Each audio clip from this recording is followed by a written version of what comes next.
வணக்கம், எல்லாரும் எப்படி இருக்கிறீங்க?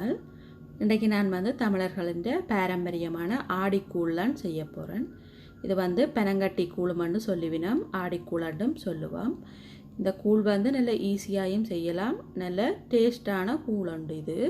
இந்த கூழை இப்போ எப்படி செய்கிறதுன்னு பார்ப்போம். இதில் நான் ஒரு சுண்டு பச்சை அரிசி எடுத்து 2-3 தரம் கழுவிட்டு 4 மணித்தியாலம் ஊற வச்சு தண்ணியை வடித்து அரிசியை கொஞ்சம் ஈரப்பதம் இல்லாமல் காய வச்சு எடுத்திருக்கிறேன். எங்களுக்கு ஈரப்பதமாக இருக்கேக்க எங்களுக்கு அரிசி கிரைண்டரில் போட்டு அரைக்கும் போது அரை வர்றதுக்கு கொஞ்சம் கஷ்டமாக இருக்கும். அதனால் நான் இப்போ இதை ஈரமெல்லாம் இல்லாமல் எடுத்திருக்கிறேன். இதை இப்போ நாங்கள் ஒரு கிரைண்டரில் போட்டு அரைச்சி மாவாக எடுப்போம்.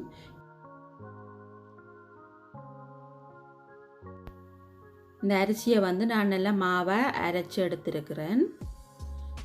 ஒரு குறுநலம் இல்லாமல் அரைச்சி எடுக்க வேணும். இப்படி ஒரு சின்ன கண்ணுள்ள அரிதட்டில் போட்டு தான் நான் அரிக்க போகிறேன். இந்த மாவை சின்ன கண்ணுண்ட எங்களுக்கு இந்த குறுநல் வராது, தனியாக மா மட்டும்தான் வரும்.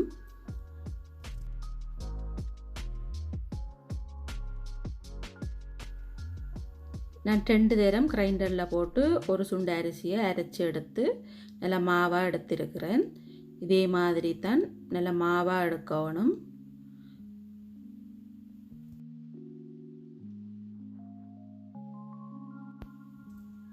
நான் நல்லா சின்ன கண் அரிதட்டால் அரைச்சபடியாக எங்களுக்கு நிறைய குறுநல் கொஞ்சம் வந்திருக்குது. இந்த குறுநலையும் நாங்கள் திரும்ப போட்டு கிரைண்டரில் அரைச்சி எடுத்து மாவாக எடுக்கலாம்.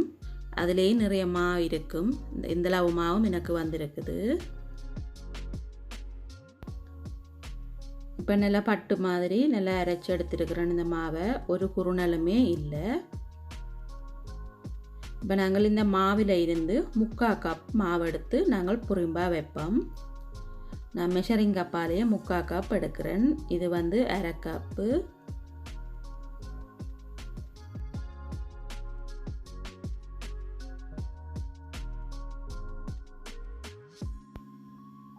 இது 1/4 கப். நான் 3/4 கப் மாவு எடுத்து புறம்பா இதை வச்சிருக்கிறேன்.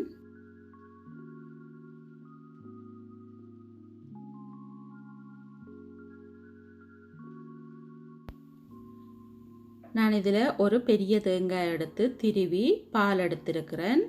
சின்ன கப்பில் இருக்கிறது 1ஆம் பால், நல்ல திக்கான பால்.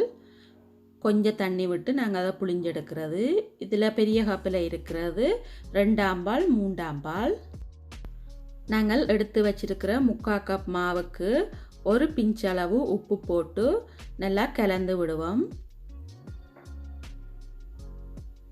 கையால் நல்லா கலந்து விடுங்க, உப்பு சேர்ற மாதிரி. அதில் நாங்கள் புளிஞ்சு வச்சிருக்கிற 1ஆம் பால் எடுப்போம். இது கொஞ்சம் திக்கான பால், 1ஆம் பால். இந்த 1ஆம் பாலை இந்த மாவுக்குள்ள கொஞ்சம் கொஞ்சமாக விட்டு நாங்கள் குழைச்செடுக்க வேணும். கையாலே நாங்கள் குழைச்செடுக்கலாம். அப்போ எங்களுக்கு கொஞ்சம் குழைக்கிறதுக்கு ஈஸியாக இருக்கும். கொஞ்சம் கொஞ்சமாக பாலை விடுவோம். விட்டு இந்த மாதிரியே குழைச்செடுப்போம். கொஞ்சம் கையில் ஒட்டுறதன்மை இருந்தால் தான் எங்களுக்கு அந்த மா காயாமல் இருக்கும். இது தனி அரிசி மாண்டபடியாக ஏளியாக காயப்பாக்கும். நீங்கள் அப்படி காஞ்சால் இன்னும் கொஞ்சம் பாலை விட்டு நீங்கள் திரும்ப ஒருக்கா குழைச்சி எடுக்கலாம். இப்போ நாங்கள் குழைச்ச மாவை இப்படி ஒரு சின்ன சின்ன உருண்டையாக உருட்டி எடுப்போம். இந்த உருண்டை ஆடிக்கூழுக்கு நாங்கள் காய்ச்சும் போது போடேக்க நல்ல சுவையாக இருக்கும். இந்த மாதிரி நல்ல சின்ன சின்ன உருண்டையாக நாங்கள் உருட்டி எடுப்போம் இந்த மாவில்.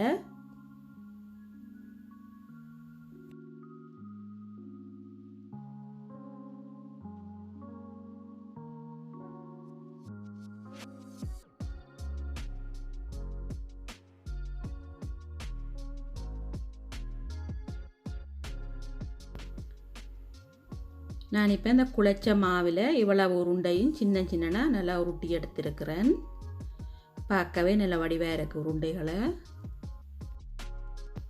இதில் நாங்கள் ஏற்கனவே எடுத்து வச்ச 2ஆம் பால் 3ஆம் பாலுக்குள்ள நாங்கள் மிச்சம் இருக்கிற 1ஆம் பாலையும் சேர்த்து கலந்து விடுவோம். இந்த பாலுக்குள்ளேயே எங்களுக்கு கூழுக்கு தேவையான அளவு உப்பு போட்டு கரைச்சி விடுவோம். உப்பு வந்து உங்களோட சுவைக்கு ஏற்ற மாதிரி போடலாம்.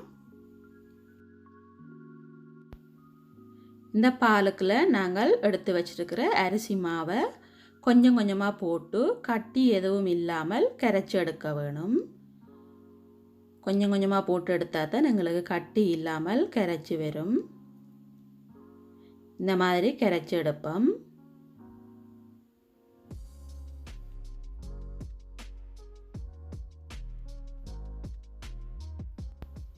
இதில் நான் கூழ் காய்ச்சுற அளவுக்கு கொஞ்சம் பெரிய பாத்திரம் எடுத்து வச்சிருக்கிறேன்.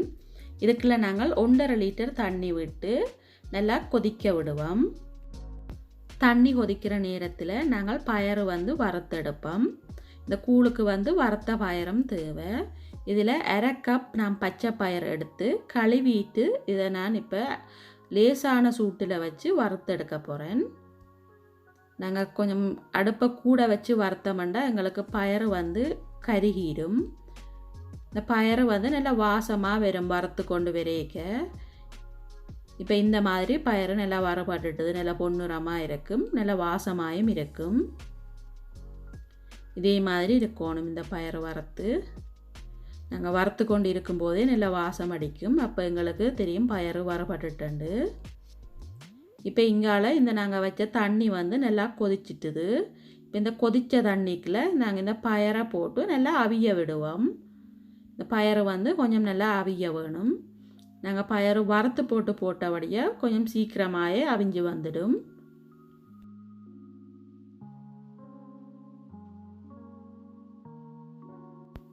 இப்போ நாங்கள் வறுத்து போட்ட பயரும் நல்லா அவிஞ்சு வந்துட்டுது. இப்போ இந்த இதுக்குள்ளே நாங்கள் உருட்டி வச்சுருக்கிற மா உருண்டையில் போடுவோம். மா உருண்டையை வந்து ஒவண்டாக எடுத்து போட வேணும். இல்லாட்டி எங்களுக்கு ஒன்றோட ஒன்று ஒட்டிடும். நாங்கள் ஒரே மிக்க கொட்டினோம்டா போட்டுட்டு லேசாக வந்து அகப்பி ஒன்று வச்சு கிண்டி விடுங்கோ. ஒன்றோட ஒன்று ஒட்டுப்படாமல் இருக்கும். இப்போ இந்த நாங்கள் போட்ட உருண்டையும் நல்லா அவிஞ்சிட்டுது பயரோடு சேர்ந்து. பார்த்தீங்கன்னா தெரியும். இதில் 1/2 கப் தேங்காய் சொட்டு இருக்குது. இந்த தேங்காய் சொட்டை நான் நல்லா சின்ன சின்னனாக வெட்டி இருக்கிறேன். இதையும் இந்த கொதித்த தண்ணிக்க போட்டு கொஞ்சம் அவிய விடுவோம்.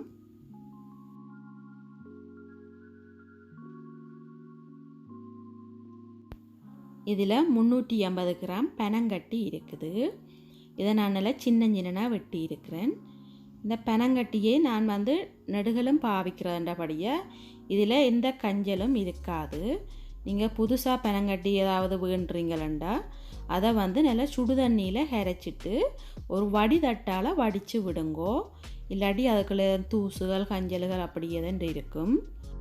இதில் நாங்கள் தேங்காய் பாலில் கரைச்சி வச்ச அரிசி மாவை கொஞ்சம் கொஞ்சமாக விட்டு கிண்டுவோம். அடுப்பை கொஞ்சம் குறைச்சி வச்சு கிண்டுங்கோ.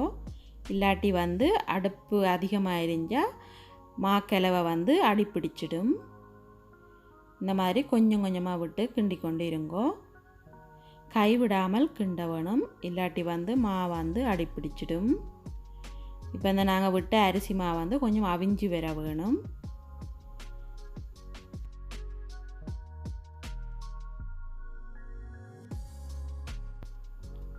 இந்த மாதிரி கைவிடாமல் கொஞ்சம் கிண்டி கொண்டே இருங்கோ. இந்த அரிசி மா கிழவை வந்து நல்லா அவிஞ்சு வர வேணும். இப்போ கொஞ்சம் நல்லா திக்காக வந்துட்டுது. கைவிடாமல் கிண்டினா தான் எங்களுக்கு அடி பிடிக்காது.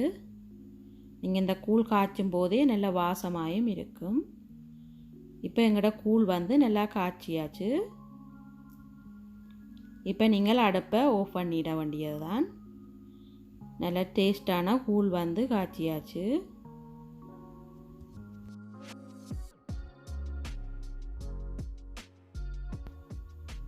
இப்போ எங்களோட ஆடிக்கூழ் வந்து காய்ச்சியாச்சுது. இதை நல்லா நீங்கள் சூட்டோடையே குடித்தா நல்ல டேஸ்டாக இருக்கும். இந்த கூழ் வீடியோ உங்களுக்கு பிடிச்சிருந்தா என்னுடைய வீடியோவை லைக் பண்ணுங்க. புதுசாக பார்க்குற நீங்களாக இருந்தால் மறக்காமல் என்னுடைய சேனலை சப்ஸ்கிரைப் பண்ணிடுங்க. நீங்களும் இந்த கூழை உங்களோட வீட்டில் செய்து பார்த்து குடித்து இந்த ஆடிப்பிறப்பை நல்ல சந்தோஷமாக கொண்டாடுங்க. இதுவரைக்கும் என்னுடைய சேனலுக்கு சப்ஸ்கிரைப் பண்ண அனைத்து உள்ளங்களுக்கும் மிகவும் நன்றி. இந்த வீடியோவை பார்த்ததற்கு மிகவும் நன்றி. வணக்கம்.